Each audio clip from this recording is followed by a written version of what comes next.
This bill, H.R. 260, focuses on three main issues, and this bill was brought to my attention by Navy SEAL Sean Ryan and a friend of his, Legend, who goes by that name because of his death threats. He's he's an Afghani that fought on our side. It does three things, Mr. Chairman. Keeps financial and material support out of the hands of the Taliban. Number two, reports on cash assistance programs. And three, reporting on the Afghan Fund and the Afghan Central Bank.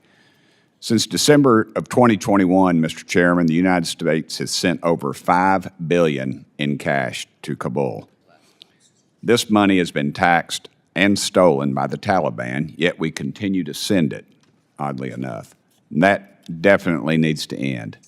The State Department needs to ensure that any dadgum aid, whether financial or material, does not go to terrorists in Afghanistan.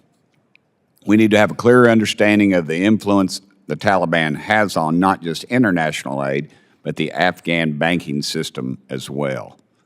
They will hate us for free, Mr. Chairman. When this bill was originally introduced at the end of 2023, it did not mention non-governmental organizations or NGOs in Afghanistan. However, our understanding of the reality on the ground has changed. During a hearing last year, former Secretary of State Anthony Blinken admitted that over $10 million had been paid to the Taliban. Contacts within Taliban resistance forces have provided me with a different narrative. According to them, nearly all of the cash and aid sent to Afghanistan ends up in the hands of the Taliban. Now, we know about 70%, Mr. Chairman, of the aid work being done in Afghanistan is done by NGOs. They should absolutely be included in this legislation. Small NGOs do not have the protection of an organization like the United Nations. Everybody knows that. And if the State Department is to implement a strategy to keep tax dollars out of the hands of the Taliban, NGOs should have that protection. They should have that protection.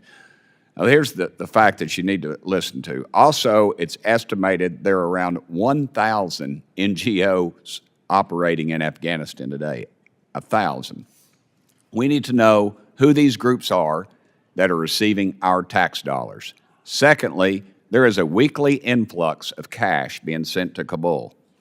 Anti-Taliban contacts tell me approximately $40 million in cash is flown to Afghanistan weekly. That's American taxpayers' dollars. In November of 2022 alone, $280 million was flown to Kabul. This year, over $200 million has been delivered. This cash is deposited into the Afghanistan International Bank, and then it's transferred to Afghanistan Central Bank. Afghanistan Central Bank is currently under control of the Taliban.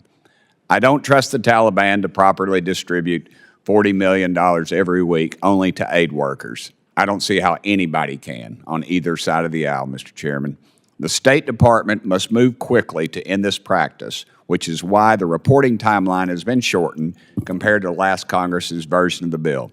Every week, Mr. Chairman, is $40 million that we cannot account for going to the Taliban. This bill, it requires the Department of State to develop and implement a strategy to discourage foreign countries and non-government organizations, NGOs, from providing financial and material support to the Taliban. That's important for the United States of America. We don't have an embassy there. We don't have diplomatic relations with the Taliban, and they are a terrorist organization.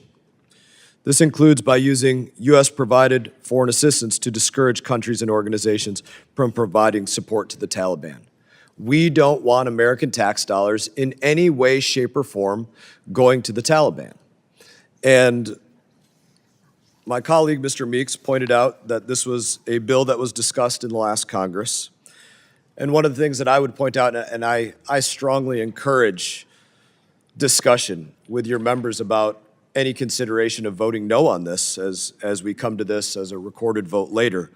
Because in the last Congress, that was negotiated months before there was a CIGAR report released that spoke of their groundbreaking findings about how taxpayer dollars were benefiting the Taliban through NGOs, number one. And number two, just how many NGOs refused to even speak to CGAR and talk about what they were using dollars for. That negotiation took place before that as one of the things that should be discussed about any consideration of possibly voting no on this bill. It is important for us that we have transparency where our dollars are going or not going. I would agree with you, and that includes through NGOs, and especially NGOs that are working with the Taliban.